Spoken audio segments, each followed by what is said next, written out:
Assalamualaikum warahmatullahi wabarakatuh. Salam sejahtera buat Sobat Sobter dimanapun berada. Semoga kita selalu ada dalam lindungan Tuhan Yang Maha Esa. Amin ya Allah ya Rabbal Alamin. Oke, Mimin lanjutkan cerita Yechen-nya yang semakin hari semakin menarik.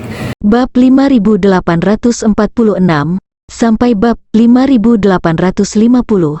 Chang Sengbo yang marah tidak menyadari bahwa karena amarahnya dia telah sepenuhnya mempercayai semua yang Zhang Ermao ingin dia percayai jauh di lubuk hatinya. Dia percaya bahwa Zhang Ermao adalah seorang pedagang barang antik, dan seorang pedagang barang antik yang terkait erat dengan perampokan makam. Oleh karena itu, dia juga sangat yakin bahwa kedua senjata ajaib ini hanyalah keberuntungannya sendiri, dan sama sekali tidak mungkin menjadi jebakan. Pada saat ini, dia hanya memiliki satu pikiran di benaknya, dan itulah bagaimana membuat Zhang Ermao sialan ini percaya padanya, dan kemudian menjual senjata ajaib di tangannya. Oleh karena itu, dia hanya bisa menahan amarah di dalam hatinya, bersabar, dan bahkan berkata dengan sedikit kerendahan hati, "Bos, sejujurnya, saya benar-benar tidak bodoh. Jika Anda tidak mempercayai saya dapat menggunakan akun saya di luar negeri untuk memberi Anda uang, jika Anda membayar dalam dolar AS, bahkan jika polisi dalam negeri benar-benar menyamar dan ingin menangkap Anda, bahkan jika mereka benar-benar menyiapkan jutaan dolar untuk phishing dan penegakan hukum, mustahil untuk mempersiapkan di luar negeri akun dan dolar AS, kan?" Ketika Zhang Ermao mendengar ini, matanya langsung berbinar, dan dia bertanya, "Bisakah Anda berdagang dalam dolar AS?" "Benar," Chang Sengbo berkata tanpa ragu, "beri saya nomor kartu, dan saya akan segera mengirimkan uangnya." Saat dia mengatakan itu, dia memperingatkan lagi, "Tetapi ketika uang itu ada di rekening Anda harus menyelesaikan sendiri valuta asing sebelum Anda dapat menukarnya menjadi RMB." Zhang Ermao memberinya pandangan kosong. "Siapa yang kamu pandang rendah? Seolah-olah seseorang menyita dolar AS dalam bisnis kami. Apakah kamu sering berurusan dengan pembeli di luar negeri?" Chang Sengbo menyadari bahwa dia telah mengatakan sesuatu yang salah dengan niat baik, dan agar Zhang Ermao tidak keberatan dengannya, dia segera meminta maaf. "Maaf, bos, saya terlalu banyak bicara. Jangan pedulikan dia."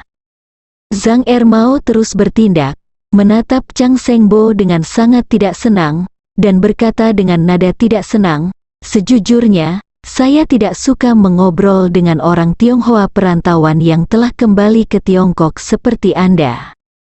Ibu memandang rendah orang-orang di antara garis, membuatnya terlihat seperti saya. "Sepertinya kita belum melihat apapun di dunia. Kita adalah ekonomi terbesar kedua di dunia. Mengapa kita belum melihatnya? Kirim beberapa dolar AS. Saya tidak tahu bagaimana cara menyelesaikan pertukaran." Iya. Chang Sengbo hanya bisa tersenyum meminta maaf, dan berkata dengan nada meminta maaf, "Ini salahku. Kamu memiliki bisnis yang begitu besar. Bagaimana mungkin kamu tidak tahu tentang penyelesaian dolar?"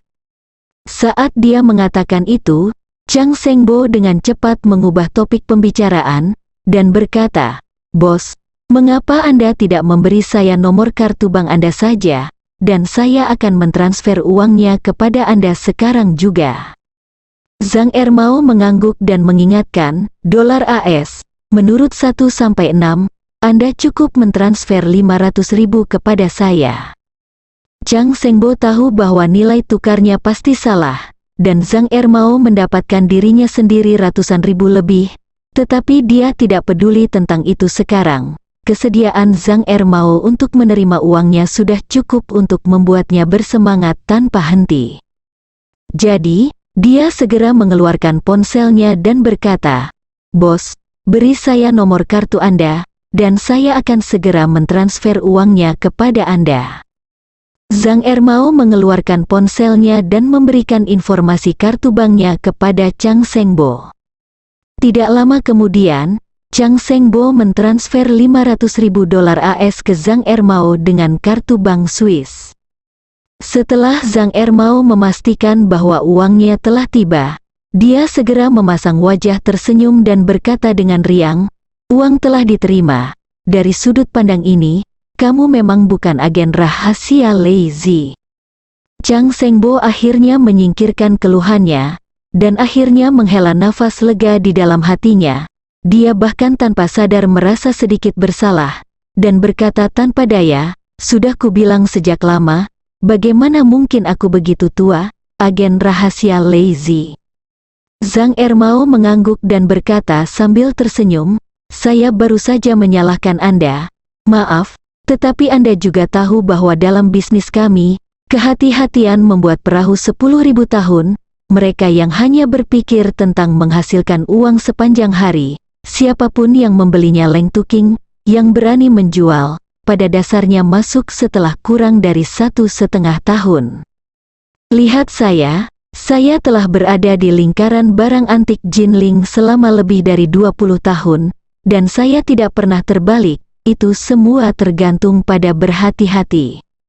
Chang Shengbo bergema sambil tersenyum, "Kamu benar, selalu benar untuk berhati-hati."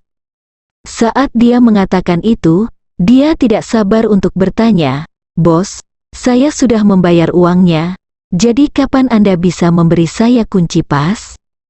"Tunggu sebentar," Zhang Ermao berkata dengan santai, "saya meminta orang-orang saya untuk menunggu pengusaha Hong Kong di bandara."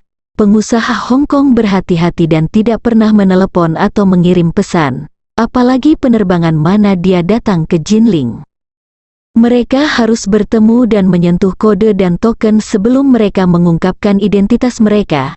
Jadi bisa kapan saja, dan orang-orang saya harus menunggu di sana. Zhang Ermao tidak berani membiarkan Zhao Laozi datang, karena Zhao Laozi juga dibodohi olehnya. Jika dia datang dan meninggalkan kebohongan, semua upaya sebelumnya akan sia-sia. Jadi, Zhang Ermao berpikir sejenak, dan berkata, "Bagaimana dengan ini? Saya akan membiarkan dia menemukan seorang pesuruh di kota yang sama, dan membawakan Anda kunci pas." Chang Shengbo buru-buru berkata, "Jika kamu tidak bisa melakukannya, bagaimana kamu bisa membiarkan orang lain menangani barang yang begitu mahal? Jika tidak nyaman bagi orangmu untuk datang, maka aku akan pergi mencarinya dan mengambilnya sendiri nanti. Anda hanya memberitahu dia dan membiarkan dia pergi. Bisa?" Zhang Ermao melambaikan tangannya dan berkata, "Tidak mungkin, pesuruh tidak tahu benda apa ini, dan mereka mengendarai sepeda motor yang lebih cepat daripada mengemudi, dan mereka akan tiba dalam setengah jam." Melihat bahwa dia begitu percaya diri dengan apa yang dia katakan, Chang Shengbo tidak mengatakan apa-apa lagi. Lagi pula, dia masih memiliki target yang lebih besar saat ini, batang kayu sambaran petir di tengah bilik Zhang Ermao. Jadi, dia berpura-pura tenang dan berkata, "Dalam hal ini, maka saya akan menunggu di sini sebentar, dan melihat apakah Anda memiliki hal-hal baik lainnya." Zhang Ermao mengangguk, "Lihat apapun yang kamu inginkan, dan bicarakan apa yang kamu lihat." "Oke," kata Chang Shengbo, dan pura-pura melirik ke Stan, lalu menunjuk ke potongan kayu sambaran petir, dan bertanya, "Bos, bagaimana Anda menjual kayu sambaran petir ini?" Zhang Ermao berkata tanpa berpikir, 5 juta. Chang Shengbo tidak peduli dengan harganya, tetapi bertanya, "Bisakah saya melihatnya?" Zhang Ermao mengangguk, "Terserah." Chang Shengbo memegang kayu sambaran petir di tangannya, dan energi spiritual mengalir masuk, dan dia segera menyadari bahwa ada formasi serangan di dalamnya. Alasan mengapa dia bisa mengenalinya sebagai formasi serangan adalah karena formasi ini memiliki banyak kesamaan dengan formasi serangan pada pedang kayu yang diberikan Lord Inggris kepadanya, jadi itu harus menjadi jenis formasi yang sama. Agar tidak memicu formasi serangan, dia segera mengambil kembali semua energi spiritualnya. Pada saat ini, dia bahkan lebih bersemangat. Dia masih tidak tahu apa efek dari jari kunci giok itu, Tetapi dia sudah tahu betul bahwa kayu sambaran petir adalah senjata sihir ofensif. Bagi seorang kultivator, senjata sihir ofensif sangat penting. Saat menghadapi musuh, senjata sihir ofensif merupakan ketergantungan penting untuk bertarung dengan lawan. Dia tidak sabar untuk menemukan tempat di mana tidak ada orang, dan mencoba efek serangan dari senjata ajaib ini. Jadi, dia segera berkata kepada Zhang Ermao, "Bos, saya juga ingin kayu sambaran petir ini."